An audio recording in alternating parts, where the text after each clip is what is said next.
Hey everybody, welcome back. Today we're going back to our roots a little bit. We're doing more of a tech talk style video.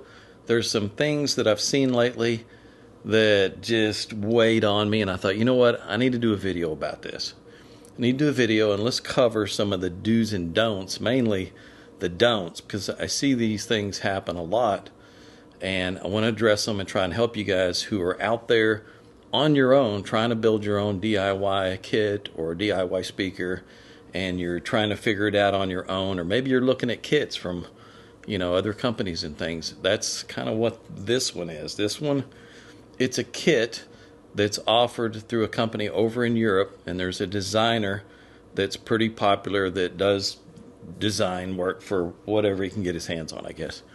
This isn't the first time I've gotten something in from that same designer. If you look back in our Tech Talk videos number 15, you'll see a speaker in the background using a bunch of elliptic core drivers, which was also one of his designs, which was actually a bit of a basket case. That was a totally screwed up design, and the customer brought it to me because a lot of money had been spent on it as far as all those elliptic core drivers, and it did not sound right. And I went over it with him. We made sure it was correct. It was built as per plans. Did not work. There was a polarity issue with the mid-bass driver that totally wrecked the whole response on that thing.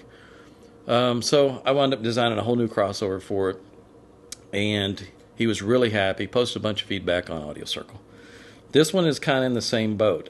I try not to do any upgrades or design work for kits that have been designed by somebody else. We look at those guys a little bit as competitors. I'm not going to fix their stuff. They're going to have to figure it out a little bit on their own. So the customer that brought this in, he bought this thing used. Now the person who built it from the kit that you can buy from this person or this company over there in Europe. And he said it sounded dull, just lifeless. Couldn't listen to it, so he sold it to my customer for $500 for the pair, which was looked as if it was a bargain because there was a lot of money spent on the drivers. These are fairly expensive drivers. It was a completed speaker. It was done, and he thought it sounded dull. So he brought it to me and said, man, you got to help me with this thing, fix it, see if we can get it to where I can use it, where it's listenable. I said, okay, let me set it up here and let's take some measurements and let's see what it's doing. So I took basic measurements, and sure enough, I could see why it sounded dull. The whole top end is just shelved down about 3 dB from the woofer level.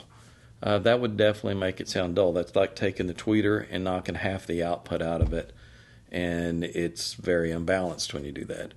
It was also designed to be put at or near a corner, which is kind of odd.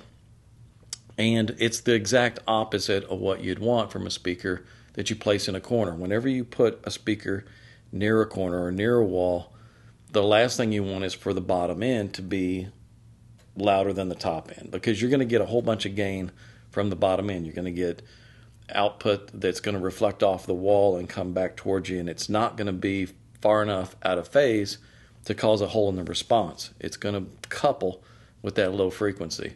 Now, I looked at the diagram and stuff that was on the site where this thing is advertised, and they did have a little drawing there of where the speaker needed to be this much space from the wall, and I thought, that's ridiculous. Anytime you got a speaker that's a foot or more from the wall there, that reflection from the wall, especially as you get up in the 800 and up region, is going to reflect off that wall and then come back to the listener delayed in time from the on-axis response. And then what happens when it's 100 degrees out of phase or one wavelength behind is it cancels it out. It causes a huge hole in the response. So we always recommend when you're setting speakers up, try to keep them at least 3 feet from the wall, and then do some treatment on that wall. Don't allow just a bare wall down the side, that your speaker's set next to. Try to get it away from those flat surfaces and try to treat it. Those are real important things that you have to keep in mind when you're setting things up. Also, the more you get the speaker out from the front wall, out into the room, the less it's going to couple with that wall, the less it's going to sound as if it's playing from the wall, and the deeper the sound stage is going to be. So the whole premise behind the design of this speaker was the complete opposite for the way you really want it to be. So I also pulled the measurements off of their site and compared it to my own. And let's look at that. Let's look at the measurements that are on the site, and then let's look at the frequency response that I measured. And at first you may think, oh, you show it down a whole lot more across the top end than they do. But I really don't. If you look, and this is common with almost every other company out there, they'll publish a frequency response on a 10 dB scale. And what that does is it just stretches the scaling out so that the line looks smoother. If you look at the actual measurements on the side, you can see that the frequency response matches mine really well. Now, I always look at stuff on a big 5 dB scale, so I'm zooming in, so to speak, on the frequency response so I can see exactly what's going on, and that's what we always do, and that's why it looks the way it looks. The whole top end is tilted down on this thing. If you look at the horizontal off-axis, it drops off relatively normal, and the vertical off-axis is pretty good. And I use the woofer level as the reference axis. That's typical what you do when you've got a tweeter below the woofer. And so as you move up vertically, it maintained a pretty good response. The impedance, there was nothing special going on there. Pretty easy load across the board. And the spectral decay looked fairly clean. There's a little bit of stuff going on down at the upper part of the woofer's range, but not much. All in all, it's a pretty clean response. Now, all that aside, that doesn't even begin to touch on the real issues with this speaker and the other problems. Most people just stop right there, and that's the end of the evaluation, but there are a lot of other factors, and there's several principles here I want to focus some attention on, and it's the reason for this whole video. Is just because you spend a lot of money on the drivers does not mean it's going to sound good. Let me say that again. Just because a driver is expensive does not guarantee that it's going to sound great. Like this tweeter, for instance, it's a nice tweeter. It's a big dome tweeter. It plays down really low. There's some good attributes there. But up top, it crashes after 15 kHz. So it doesn't have the extension that a smaller tweeter would have. There are limitations. And there's trade-offs with any woofer. If you look at the woofer and you look at the moving mass compared to other woofers, this may be a good woofer or mid-bass woofer. It may be good in lower mid-range. It may not be good from 800 and up. There's trade-offs with everything. And just because it's expensive doesn't mean it's going to sound good. Also, in this case, this kit comes with fairly high-quality parts. There's a bunch of foil inductors that are in here. And there are some capacitors from Jansen that are some silver capacitors. And for some reason, there's a bundle of them to make the one value that's needed. So high-quality parts and high-quality drivers still doesn't guarantee that it's going to sound good. In this case, it sounds dull because the whole tweeter level is completely shelved down versus the woofer level. So that's part of the problem. The other problem, and this is another reason I want to shoot this video, involves the cabinet. And the cabinet is everything whenever you're designing a speaker. How well that cabinet's designed, how solid it is, if it's resonating, if it's making noise, if there's surface reflections because you've got a lot of baffle area. And when you center the tweeter in the middle of a baffle like this that's pretty big, you'll have surface reflections at a specific frequency go in this direction, and go in this direction you have the same surface reflections in the other direction. And then even going down, you've got surface reflections that are coming off of it there. So imagine you have two reflections, but they're both at the same spot. So that causes the tweeter's response to have a little bump there. In fact, all this surface area causes the tweeter's response to ripple all the way across it. In fact, let's look at the tweeter's response with no network on it. Notice how rippled it is as it begins to come down from the top end. All of that has to do with the surface reflections. Woofer's response, while we're at it, let's look at the woofer's response. Fair. I mean, there's a pretty big chunk of baffle step loss on this thing that has to be compensated for, and there's a little bit of breakup up at the top, but it's not much. This is a good material. It's a pretty nice woofer. It's fairly well controlled. It didn't need a lot of parts to control it, especially because the tweeter will play down really low, and so the number of parts to keep it linear go down sometimes as the crossover point goes down lower. Now back to the cabinet, which is in this case a huge problem. It was not built as per the plans. I noticed the plans did not allow for this front edge to stick out past the front baffle. Anytime you have anything that sticks out past the front baffle, you're going to have diffraction off of it. You're going to have a disruption in the response. And what that's going to do to the speaker when you listen to it is it's going to draw some directivity toward the speaker. In other words, it's going to make the sound as if it's playing from the speaker and not as three-dimensionally as it could be. If, for instance, this did not stick out and we had a big 1-inch roundover going around it where we did not have that edge, it would smooth out the frequency response, and it would also allow it to sound a little more three-dimensional and a little more open. At least the customer, or at least the person who built this one, he did chamfer the inside edge of the woofer through hole. That's good. So he minimized some problems there. But the cabinet plans for this model had a couple of braces running through it, which is not near enough for a speaker of this size. Just running a couple of braces on a plywood style cabinet is not going to do the trick. And in this case, the customer built it with no braces. And so there is a significant amount of cabinet resonances all over the place, and it overwhelms the output of the rest of the speakers. In some cases, like the speaker's 95 dB at 1 watt, but we're measuring as much as 70 or 75 dB output level from the cabinet panels that are resonating at certain frequencies that loud. So we set this thing up and we put an accelerometer on this thing and we took measurements of some of the panels. And when we do that, we're basically just sending the same 1 watt signal to the whole speaker and allowing the speaker to play that signal. And then instead of measuring it out in front of it with a microphone, we're measuring it with a little accelerometer that's attached to the side of the panel. And when we did that, we attached one right up here in the top portion of the panel. And we attached one on the front baffle, we attached one to the top, and we attached one to the back of the speaker. And the back of the speaker was built so that the whole back screwed on.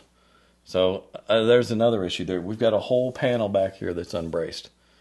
So we put the accelerometer, I think, right about here, and we took measurements on this thing. Let's look at what we got. Remember, these are just 1 watt measurements. If we ramp the output levels up, it gets a lot worse. The first one is the top panel that we're going to look at, and this is one of the ones I started with, and I didn't set my time window like I should on this one. I did later, but I didn't resave it. But it still gives you a pretty good idea what's going on. And then let's look at the measured resonances of it, and then let's look at it over a spectral decay. And as you can see on the spectral decay, there is a lot of stored energy there where that thing continues to ring. And that's just the top panel. It gets worse. The side panel, this is one of the ones where I was measuring 75 dB of output, and all the way across there's resonances way out there to nearly 6 or 7 kHz. Let's look at it also with the spectral decay with it, and you can see some of those at high frequency die pretty quickly. It's just a quick resonance. But some of those there's one big peak. It's around 200 hertz. There's a lot of ringing right there. Not only does the cabinet resonate there, but that ringing continues for quite some time. And then let's look at the front baffle. The front baffle had a peak that went almost up to 80 dB. It's past 75, up to 80 dB there. And the high frequency peak there, it didn't hold that resonance for very long, but back here again in the lower region, around 200, I guess, a lot of ringing going on right there. So that front panel is putting some noise out there. And then the back panel has a lot of ringing going on all the way across it. And if you look at it on the spectral decay, it held that stored energy for a long time. So imagine you're playing this thing, and with every note, the cabinet is buzzing at different frequencies, and it's ringing. That means that resonating is continuing to go on after the signal has stopped. So this whole thing is just a buzz box. So imagine spending good money on expensive drivers, putting high dollar parts into a cabinet, and then putting it into a box that has no bracing. That's like building a car to go out and road race it, but you put some little skinny bias ply tires on it from the 70s. You're not going to get very good traction, are you? And that's going to be horrible handling. It's like spending thousands and thousands of dollars on a race car only to bottleneck it with some crappy tires is exactly what's going on with the speaker. Got expensive drivers, expensive parts thrown into a box that buzzes like crazy. It's like, you might as well have just built some little inexpensive kit, because you're never going to get past what's going on with the box. The output levels of these resonances are so high, it's a start over situation almost. Now, for this customer, the way to resolve this is he's going to have to go in and add some bracing. And I'd recommend doing some dowel rods. It's a round dowel rod, or just run some 3/4 inch sheets of MDF through the table saw, cut them into 3/4 inch slices, and then 45-degree cut the ends. So you can glue one from here to here, from the front to the side, from the front to the side on the other side, and then maybe from the back to the side, and from the back to the side, and from the top down to the sides, and just lay in a lattice of those braces. And those smaller braces like that won't take up a lot of airspace. So it's going to be not that big of a deal as far as the volume, as far as hurting the volume. It's not going to be enough to change it more than 1 or 2 hertz in tuning at most. After you've aligned that thing with some bracing and stiffen that thing up, go in and line it with no-res. No-res is like the miracle cure-all of cabinet problems. We sell tons of no-res, literally tons of no-res. In fact, we have it brought in. We had a 53-foot long trailer of it brought in last time. We got a 40-foot container of it coming this time, stacked from the bottom to the top. We sell lots of no-res, and for good reason. I mean, people put those sheets of that stuff in everything, and it will go in and damp out these resonances, especially when you've gone in and you've stiffened it up with some bracing. That pushes the resonances up to a higher frequency where they're really easily damped out. And when you remove that noise, it's a completely different speaker. When you listen to it the way it is now, I'm sure there's a woo or a buzz or woo on everything. Every bass note's got that on it, and it's going way up into the vocal region, all the way up into the upper harmonics of the vocal. So it's coloring the whole thing. So that's an easy fix. And guys, when you're doing DIY projects like this, leave a little in your budget and line the thing with no-res. It's going to significantly help, especially with a basket case like this. It will fix it by a lot. Let's then look at what I was able to do with this thing just for grins here. Let's look at the new crossover response. Drivers are fairly well behaved. Again, the tweeter has a little choppiness. It's from all the surface reflections and this diffraction. I was able to get a pretty good roll off with the woofer without even having to use too many parts. Pretty smooth across the board. Brought that tweeter level up so it's nice and balanced, so it won't sound so dull.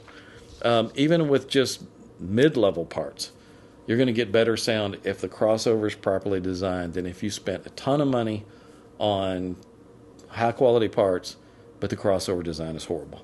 And we talk to customers about this all the time, because they have commercial speakers that they want to upgrade, and we're happy to assist them in upgrading those speakers. But sometimes, rather than putting a bunch of money into new parts, we need to measure it first and see if there are things wrong with it. See if there's stored energy issues. See if there's drivers that are ringing and break up. See if the cabinet's making noise. See if the drivers are out of phase. We're looking at a lot of things and taking everything into account to see if do we need to redesign something. And I'm always tickled to death if we don't have to do anything. If somebody did their homework and they have a really well-designed speaker and they just built it to a price point, that's great. Throw some higher quality parts at it, maybe throw some no-res in it, some new wiring, put some tube connectors on the back, step the performance up across the board, and we don't have to do a bunch of design work. That's normally not the case. Usually we have to fix something. And of course, a lot of the speakers that come in are coming in for a reason. They're coming into us because they need something fixed. So sometimes it's better to take those measurements, see what it's doing, and then make a more educated decision as to what needs to be done. Looking at the on-axis response here, just without the overlay of the crossover, nice and smooth, just a couple of dB all the way across. Spectral decay looks fairly clean. There's still some little ridges there at the bottom of the tweeter's response. Again, there's some things I just can't fix. Vertical off-axis also looks good, similar to what it did. In the horizontal off-axis, looks good. Impedance is a little more balanced top to bottom, but nothing really changed. I didn't have to radically change the crossover, just changing it a little bit. Second order filters on both of these, bringing the levels up so that they match. Easy stuff. Guys, I'm glad to help you with any of these projects, but typically if you're looking at kits, don't buy somebody else's kit and then bring it to us for us to have to fix it. It doesn't make any sense. We've got higher quality kits that are ready, that are done, that you don't have to fix, and there's options on there if you want to upgrade them to the highest levels, or if you just want to keep them at a budget level and you're using them in your home theater and you're not interested in getting that last bit of resolution out of it. The options are there. So we've got you kind of covered from budget levels to higher levels, and we've got kits that are out there competing with cost no object speakers and kits that you can put on your desktop. So we kind of have you covered. So look at those if you're interested in doing a DIY kit before you spend money on some of these products that are out there that then we have to fix. Again, I typically won't work on or don't fix other people's kits. These are kind of an exception. It's a good customer. He spent a lot with me already, and he brought this in, so I fixed it for him. But typically we don't. Now, commercial speakers are a different situation. Sometimes there's a lot of them out there, and there's a lot of customers that have those speakers. So we don't mind doing an upgrade, and we'll throw it up on our site, and it'll help a lot of people that have, a Klipsch 600M or something like that. Everybody else can then give it a shot and improve their speaker and enjoy music a lot more. So, and that's the whole point of this, is being able to enjoy listening to music at the highest level and without spending as much money. And upgrades are sometimes the best way to go about doing that. So I hope you guys enjoyed the video. I appreciate the speaker being brought in. It kind of hit a number of topics I had on my mind, and I hope it gets you guys thinking a little bit if you're working on your own projects, the things to look for, things to do, things not to do, and how important everything is. Everything matters. Driver quality matters. Crossover quality matters. The wiring, which again, I didn't even mention that. This is silver-coated copper. Not a good choice of wiring because silver-coated copper causes a phase shift. It's very audible. It disrupts the response. Little things add up. Lots of little things really add up, and you want to kind of cross all your T's and dot all your I's, and you can have some great results. That's it for this one. Again, appreciate you guys watching. Hit the subscribe button if you haven't, and we'll see you guys in the next video.